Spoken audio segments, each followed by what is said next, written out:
마감 시황 방송 하나 또 하나 2부 기업 뭐 하나로 돌아왔습니다. 오늘은 은행산업 담당하고 있는 최정욱 위원님 모셨습니다. 안녕하세요. 네, 안녕하세요. 네, 그럼 첫 번째 질문 드리겠습니다. 얼마 전에 이 횡재세 법안 발의 논란이 있었는데요. 네. 최근 은행권에서는 상생금융이 이슈화되고 있는 것 같습니다. 네. 자세한 내용 설명 부탁드립니다.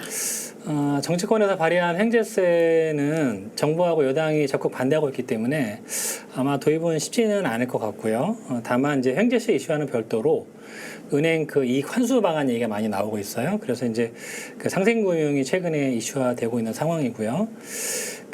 지금 아직 결정은 안 됐는데 뭐 주요 언론에 따르면 이 상생금융을 5% 대출금리 5% 이상 개인 사업자에게 최대 연간 150만 원 정도 이자를 환급하는 이제 캐시백 방안 쪽으로 하겠다라는 이제 보도가 되고 있는 상황이고요.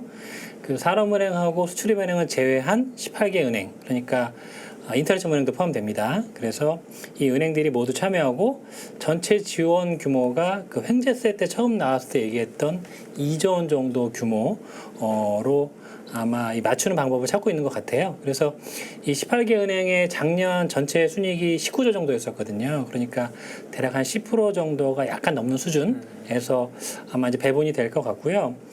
원래는 대출금리를 바로 낮춰주는 방안하고 캐시백 해주는 방안, 이 두 가지 방안 얘기가 있었는데 대출금리를 인위적으로 낮추는 거는 특정 계층에 대해서 이게 이제 고신용자가 저신용자보다 대출금리가 오히려 높아지는 현상이 좀 발생할 수가 있고 NIM 측면에서도 이제 왜곡이 있을 수 있기 때문에 은행들은 대출금리를 낮추는 방안보다는 대출금리는 그대로 받고 그 5% 초과하는 부분을 이제 캐시백 해주는 방안을 좀 선호하고 있는 걸로 그렇게 보여집니다. 그래서 지금 전체적인 환급 규모는 아마 이제 조만간 정해지겠지만 이게 이제 정해지면 대출금리를 내리는 방안은 사실은 올해 비용 처리가 어렵고 내년에 이제 대출금리 인하할 때 비용이 인식될 텐데 이거는 이제 캐시백을 해주는 거기 때문에 아마 대략적인 비용이 정해지면 그걸 올해 뭐 영업외 비용이라든지 영업 비용이라든지 이런 쪽으로 4분기에 미리 인식할 가능성이 높습니다. 그래서 그런 쪽으로 좀 진행되고 있는 것 같습니다. 네. 그럼 상생금융의 이제 은행별 규모는 얼마 정도 되는지 좀 알고 싶습니다. 결국 이제 2조 원을 은행별로 이제 배분하는 방안이 될 거고요. 원래는 횡재세 때는 이자익 기준으로 이제 얘기한다는 얘기가 나왔었는데 지금은 당기순이익하고 금리가 5% 초과되는 개인 사업자 대출 비중 요거를 조합해서 5대5로 할 거냐 7대3으로 할 거냐 뭐 이런 식의 얘기가 나오고 있습니다. 지금 작년에 4대 시중은행 순이익이 국민은행이 3조 원, 그다음에 신한은행도 3조 원, 그다음에 우리은행이 2.9조 원, 하나은행이 3.1조 원으로 이자이익은 좀 적은데 전체 순이익은 하나은행이 가장 많이 나왔어요. 근데 뭐 사실 별 차이 없는 거죠. 2.9조 원에 3.1조 원 사이기 때문에. 그래서 순이익 기준으로 하게 되면은 아마 4대 은행 별로 차이가 없을 것 같고, 그러나 이제 아까 5% 초과 개인 사업자 대출 비중까지 이제 감안한다고 했잖아요. 그래서 그게 어떻게 되냐에 따라 다를 텐데 일단 개인 사업자 규모가 KB가 87조 원이고 신한이 65조 원, 그다음에 하나가 59조 원, 우리가 52조 원 수준입니다. 그래서 아무래도 규모가 크면 5% 초과되는 대출 비중도 좀 높다고 봐야겠죠. 그래서 그렇게 보면 아마 이제 국민은행이 다른 행보다는 조금 더 높지 않을까 싶은데 이자액 기준 했을 때는 사실 조금 많이 높을 수 있었는데 아까 말씀드린 그런 기준으로 하게 되면 국민은행이 다른 행보다 아주 많이 높지는 않을 것 같고요. 뭐 제가 대략 예상을 해보면 시중은행은 3천억에서 3,500억 정도 예상이 되고요. 좀 높은 은행은 3,500억 정도, 낮은 은행은 3천억 정도, 이 정도 수준이 되지 않을까라고 일단 2조 원 기준으로 한다고 한다면 추정해 볼 수 있을 것 같습니다. 그러면 이 상생금융 비용이 반영이 되면 실적에도 영향을 미칠 것 같습니다. 올해 배당 규모도 혹시 달라질까요? 일단 4분기에 반영을 하게 되면 4분기 순이익이 시장 예상치보다는 낮아질 거기 때문에 아까 은행당 뭐 3,000억, 3,500억 정도 반영을 하게 되면 세후로도 한 2,500억 정도가 이제 사실은 좀 줄어드는 거거든요. 그러니까 당연히 올해 연간 순이익이 좀 줄어들 거고 올해 연간 순이익이 줄어들면 DPS도 원래 시장이 예상했던 것보다는 약간 낮아질 수 있습니다. 그러니까 저희가 원래 그 올해 은행 순이익을 작년 대비 한 4천억 정도, 한 2% 정도 증가하는 걸로 추정을 했었는데 지금 아까 말씀드린 뭐 1.5조 원, 6조 원 정도 요거 이제 세후로 하면 한 1.1조 원, 1.2 정도가 되거든요. 그러면 그게 이제 4분기에 반영이 되면 원래 4천억이 증가하는 걸로 봤는데 한 8천억 정도가 이제 빠지는 걸로 보이게 되는 거죠. 그래서 KB금융 같은 경우는 작년이 워낙 이익이 좀 낮았기 때문에 올해는 이제 많이 증가할 거라고 봤는데 약간 증가하는 수준이 그칠 것 같고 다른 은행들은 일부 이익이 조금 이제 빠지는 은행들이 있을 것 같아요. 그래서 DPS도 영향을 줄 수밖에 없는데 일단 순이익이 좀 감소한다고 하더라도 작년 수준의 DPS는 유지를 하려고 할 것 같고요. 그래서 일단 미니멈 작년 수준 DPS 일부 이익이 조금 늘어난 은행은 작년보다 조금 더 DPS가 올라가긴 하겠지만 원래 시장에서 봤던 규모보다는 주당 배당감이 조금 낮아질 가능성을 배제하기는 좀 어려운 것 같습니다. 근데 요즘 이제 홍콩 H지수 ELS가 되게 이슈더라고요. 근데 이게 ELS가 뭐 주가 연계 증권 이런 거라고 하던데 네. 이게 ETF랑 좀 다른 건지도 궁금하고 네. 그 상황에 대해서 어떻게 볼지 좀 이거는 이제 궁금합니다. 홍콩 H지수를 기초자산으로 해서 어느 정도 일정 수준의 지수 밑으로 내려가지 않으면 그 계약 기간마다 일정 부분의 이자를 주는 상품인데 이제 그게 계속 충족을 못하면 계속 이어지다가 이제 만기 때에 가서 그 어느 일정 수준 밑으로 가게 되면 이제 손실이 발생하는 이제 그런 상품인 거고요.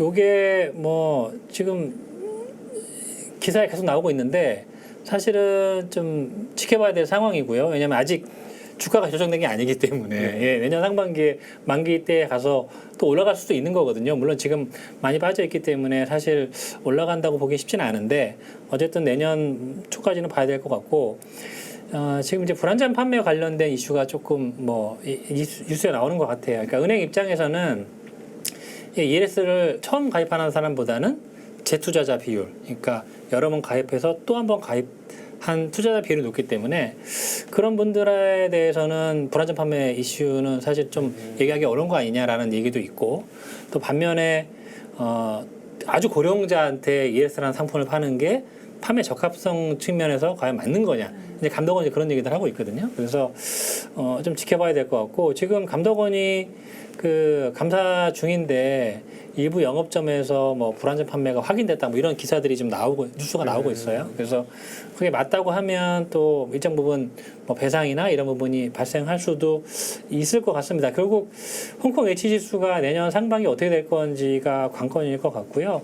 내년에 이제 만기 본격적으로 도래하기 때문에 만기 도래할 때의 주가에 따라서 좀 영향이 있을 거고 아무튼 이제 판매 잔액이 국민행이 제일 많다고 얘기가 나오거든요. 그래서 아무래도 투자 심리 약화 영향은 이제 국민행이 제일 좀 클 수밖에 없지 않을까. 근데 뭐 이것도 어느 정도 가이드라인이 감독원에서 정해지면 4분기 중 비용의 일부 선처리할 수 있다라는 뭐 얘기도 나오고 있어요. 그래서 이래저래 올해 4분기가 이것저것 비용을 좀 많이 떨면서 실적은 생각보다 좀 많이 안 나올 가능성이 높다라고 보여집니다. 예.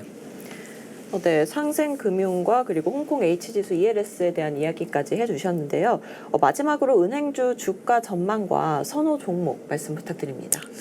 사실 지금은 뚜렷한 모멘텀이 좀 없는 상황이에요. 뭐 상생금융 이슈 계속 얘기 나오고 있고 ELS 얘기도 나오고 있고 이 은행주가 8월부터 10월까지 주가가 이제 지수 하락기에 올랐던 이유는 결국에 이제 글로벌 금리가 하이퍼 온 것 때문에 이제 계속 올라가지고 사실은 이게 아웃퍼폼을 했던 건데 지금 10월부터는 가파르게 빠지고 있잖아요. 그러니까 이제 금리가 하락하는 측면도 그렇고 최근에는 이제 경기 침체 얘기도 나오고 있죠. 그래서 복합적으로 작용해서 약간 은행주가 뭐 그렇다고 지수 대비 크게 빠지는 건 아니지만 약간 지루한 횡보 내지 약세 뭐 이런 거를 보이고 있는데 현재 주가가 아까 말씀드린 여러 이슈들을 조금 일정 부분 반영한 측면이 있기 때문에 워낙 싸고 그래서 뭐 상당 부분 반영돼서 저평가됐다고 판단은 하고 있는데 아까 말씀드린 게 숫자로 구체적으로 어느 정도 손실이 날 수 있고 뭐 이런 불확성이 조금 해소가 돼야 기본적으로 이제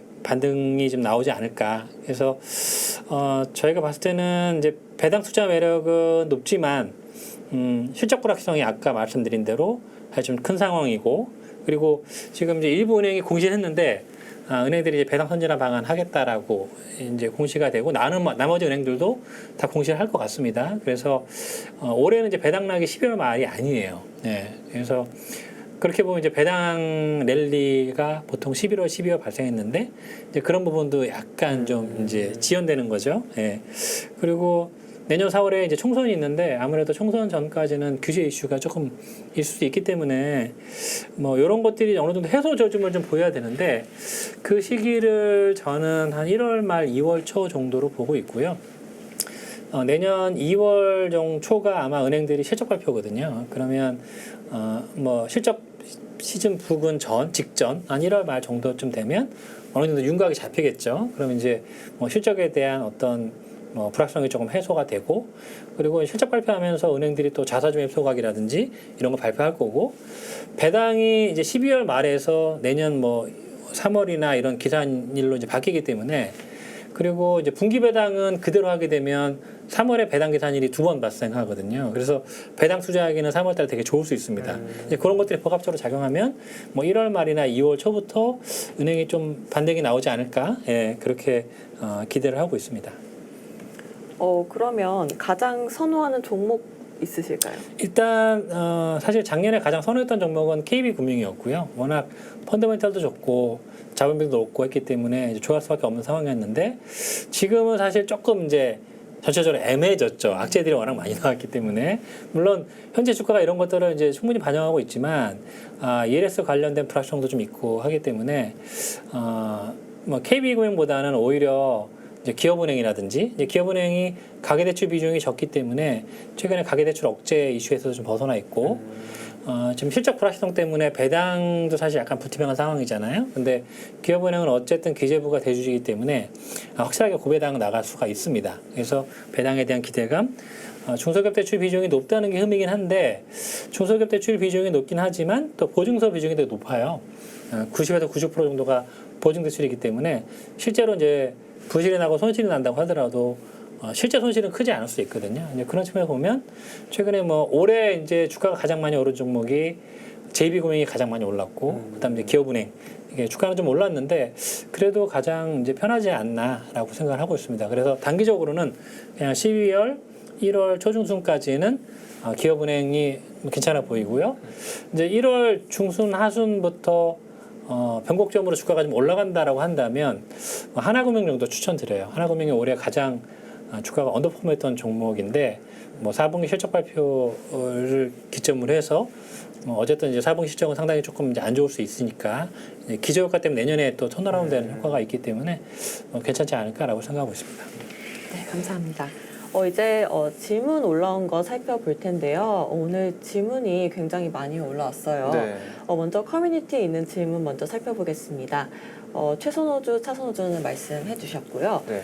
그러면 마이다스 손님이 질문해 주셨는데 얼마 전에 상생금융에 대해서 보도가 됐는데 그로 인해서 은행주 배당이 이것도 아까 말씀해 주셨죠. 그러니까 네. 배당이 전체적인 배당 규모가 전년 대비 DPS가 줄지는 않을 것 같은데 일부 이제 올해 증이익을 받기 때문에 주당 배당금이 더 크게 늘 수 있다라고 이제 시장에서 기대를 하고 있거든요. 네. 근데 그런 부분은 기대치보다는 약간 낮게 나올 수 있습니다. 왜냐하면 이제 실적이 4분기에 반영이 되면 연간 실적이 좀 낮아질 거고 그럼 DPS도 원래 기대치보다 좀 낮을 수도 있겠죠. 네.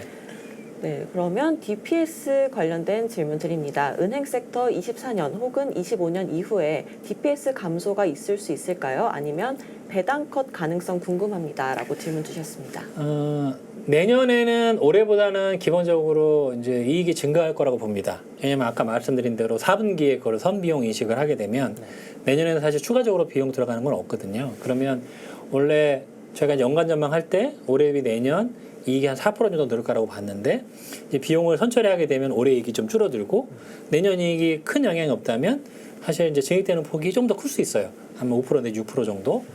그러면 이익이 증가하면 배당 성향이 감소하지 않으면 DPS가 떨어질 가능성은 낮습니다. 그러니까 올해 기준으로는 전년 대비 유지되거나 일부 내용은 조금 올라가는 정도 수준에 그치겠지만 내년에는 큰 이슈가 없으면 DPS는 올라간다고 이제 가정하는 게 합리적일 것 같습니다. 예. 네. 지금 배당 관련해서는 이제 아까 답변해 주셔가지고 이제 카카오뱅크 혹은 핀테크 관련해가지고 향후 전망에 대해서 코멘트 부탁드리겠습니다. 뭐 K뱅크랑 토스는 아직 이제 비상장 업체고요. 예.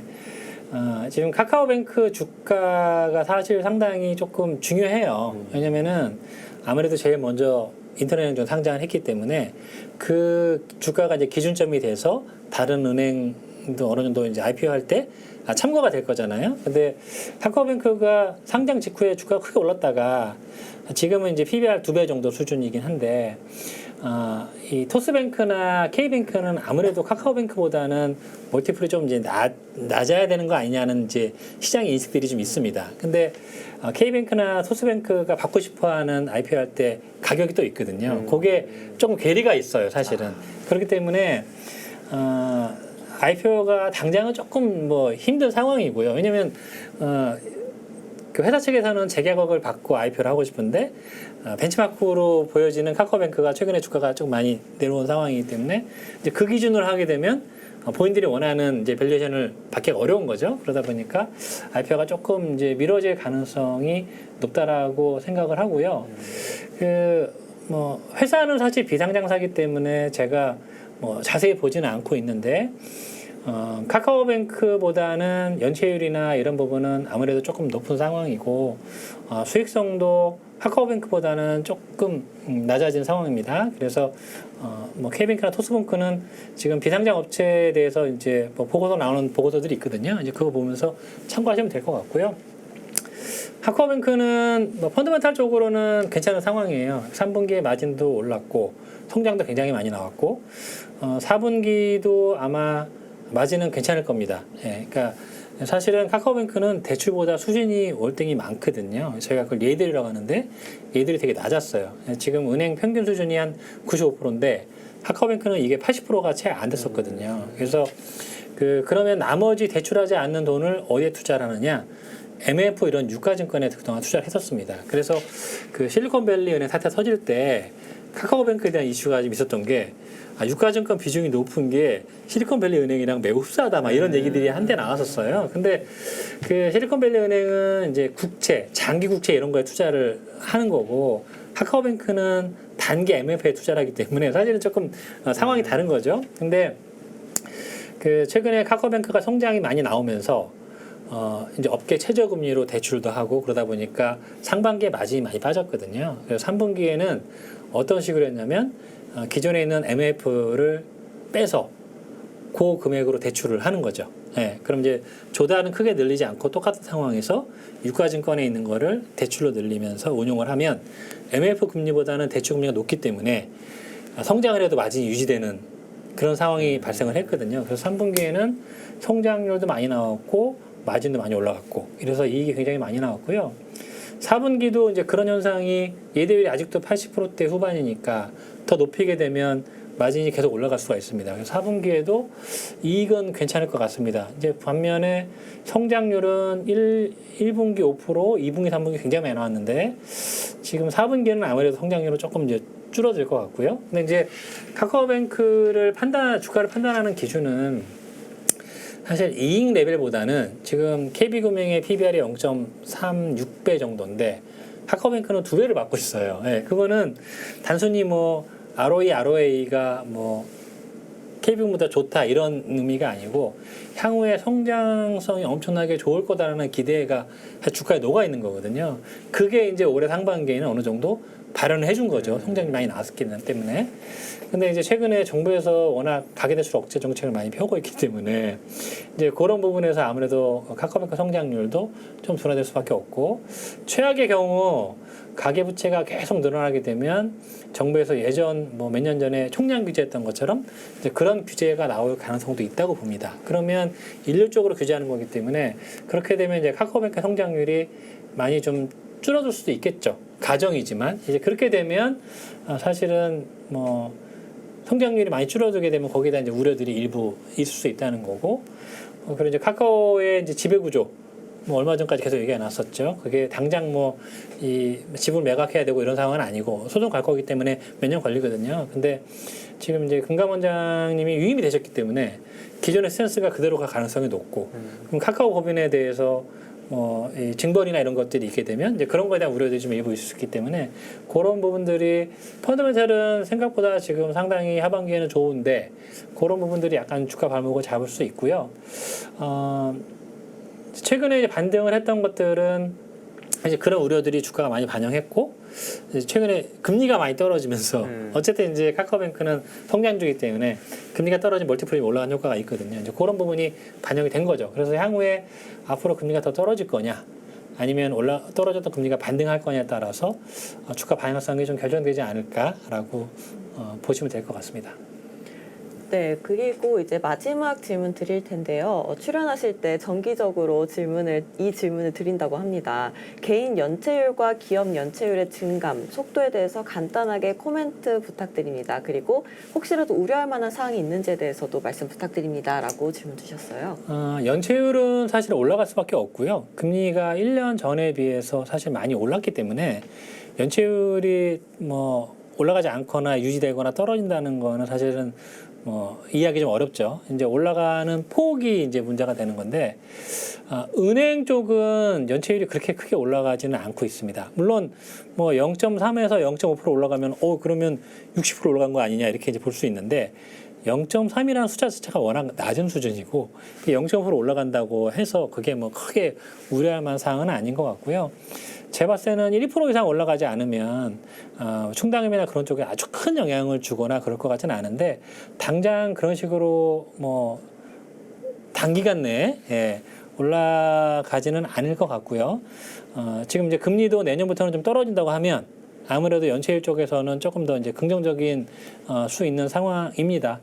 개인은 그렇고 이제 기업 쪽은 뭐 PF라든지 이런 것들이 이제 이슈화가 되면 연체나 이런 NPL 비율이 조금 더 지금보다는 올라갈 수 있는데 뭐 그거는 상황을 좀 봐야 될 것 같아요. 어쨌든 뭐 지금 이제 시장에서 하는 얘기는 총선 끝나면은 뭐 PF 터트리는 거 아니냐 막 이런 얘기들이 많이 있는데 이게 조금 생각을 하셔야 되는 게 뭐 이게 총선 전이니까 맞고 총선 끝나면 터트리고 이런 문제가 아니에요. 그러니까 PF가 이슈화 되면 이 금융 시스템에 큰 문제가 발생할 수도 있기 때문에 정부에서는 최대한 뭐 이거를 조금 이제 지연시키거나 막을 가능성이 높고 그럼 그렇다고 계속 그렇게 갈 수는 없는 거니까 언젠가는 처리를 해야 되는데 그거는 이제 금리가 좀 떨어지면서 시장 상황이 많이 안정이 돼서 그게 이슈화돼도 큰 문제가 없을 때 이제 그럴 때나 어느 정도 이제 정리 수준으로 갈 가능성이 높습니다. 그래서 뭐 내년에도 어쨌든